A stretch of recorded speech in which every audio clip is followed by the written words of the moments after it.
Every empire has fallen not because of the enemies at its gates, but because of the weakness festering within its own walls. And every human being breaks, not because of the world outside them, but because of the storm raging inside their own chest. You call it pride, you call it anger, you call it love of respect. But in truth, it is the nafs, your lower self, pulling the strings, whispering to you, chaining you while you think you are free. It is the subtle addiction that makes you chase approval, the silent fire that makes you defend your ego even when you are wrong, the secret voice that tells you, protect yourself, fight back, never bow. And so you obey it without question, not realizing that obedience to the nafs is slavery in disguise. Allah tells us, "And as for those who were in awe of standing before their Lord and restrained themselves from evil desires." Do you see the paradox? The more you obey your nafs, the weaker you become. But the more you restrain it, the freer you are. What if the very thing you think is protecting you is the chain that is destroying your soul? You may not notice it, but the nafs follows you like a shadow. As a child, you envy your sibling's toy, not because you truly want it, but because you cannot bear that they have something you do not. That is the nafs. As you grow, it hides under new masks. At school, you crave recognition. You want to be seen, to be praised, to be known as special. That is the nafs. As an adult, it takes new forms: wealth, career, family pride. You call it ambition. You call it confidence. You call it self-respect. But often, it is simply the nafs wearing perfume to mask its stench. The nafs convinces you that anger is dignity, that greed is responsibility, that arrogance is strength, and you believe it. Because the nafs never shows its fangs. It always whispers in honey. Think about it. How many times have you snapped at your spouse or your child, not because they were wrong, but because your ego could not stand to be corrected? How many times have you scrolled endlessly on your phone, chasing images, chasing shadows, while your heart grows emptier with every swipe? How many times have you justified your actions, saying, "I'm only doing what I must," when deep down you know it was your pride demanding obedience? The nafs is a liar, and its greatest trick is convincing you that you are in control while it drags you by the collar. It disguises poison as sweetness. It makes you drink salt water and convinces you that your thirst will finally be quenched. It sells you illusions of happiness while quietly hollowing your heart. And all the while, you think you are winning, you think you are safe, you think you are free. But the chains tighten quietly. The heart hardens silently. And suddenly you wake up one day, restless, angry, consumed, and you do not even know why. The battlefield is not your office, not your home, not the streets. The battlefield is your own chest. And if you cannot conquer the war inside, you will lose every war outside. But how do you fight an enemy that hides in your own reflection? The Messenger of Allah told us, "The strong man is not the one who throws others down. The strong man is the one who controls himself in anger." Look at how this flips everything the world teaches you. Society says strength is domination, status, the power to make others bend to your will. But the Prophet said strength is mastery of the self. He exposed the illusion. He showed that the fiercest lion is not the one who roars at others, but the one who silences the roar inside his own chest. The Prophet Muhammad taught the companions that the greatest jihad is the jihad against the nafs. The outer wars end with treaties, but the war within never ends until you leave this world. And you must ask yourself, are you conquering your nafs, or is it conquering you? Because if you lose this war, every other victory will turn to dust in your hands. And if you win this war, the entire world may collapse around you, but you will remain unshaken. But what happens if you ignore this truth? If you keep feeding the ego and silencing the conscience? If you ignore it, if you keep feeding the ego and silencing the conscience, something terrifying begins to happen. Your heart starts to harden. Your prayers become empty movements. Your family begins to suffer, though you blame them instead of yourself. Your wealth increases, but so does your restlessness.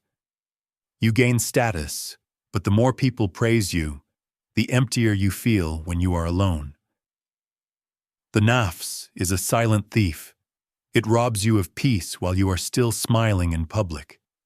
It robs you of barakah while you still have money in your account. It robs you of light while you still walk beneath the sun. Allah says, "Have you seen, O Prophet, those who have taken their own desires as their God?" Think about the horror of this verse. To worship your desire, to let your nafs dictate your choices, is to set up another deity besides Allah. You may pray, you may fast, you may even speak of Islam with your tongue. But if your actions bow before your ego, your real master is not Allah. It is your nafs. Every time you excuse your anger, every time you justify your greed, every time you indulge your jealousy, another chain tightens around your heart. And the tragedy is, you do not even feel the weight until the chains are too heavy to break. The nafs blinds you. It blinds leaders until they oppress their people. It blinds parents until they wound their own children. It blinds spouses until love turns to bitterness. Nations collapse because their leaders were slaves to their desires. Families collapse because egos grew too big for forgiveness, and individuals collapse because they spent their lives serving a false god inside their own chest. Ignore it, and you become the servant of shadows. Resist it, and you become the servant of Allah. But the choice cannot be delayed forever, because the longer you delay, the darker the heart becomes, and a day will come when repentance itself feels impossible. Yet even then, Allah leaves a door open. The question is, will you walk through it? That door is the path of transformation. Allah never leaves you without a way back. For every chain the nafs forges, Allah gives a key. And the keys are found in the practices of the Prophet, in the medicine of remembrance, repentance, patience, and sincerity. Begin with dhikr.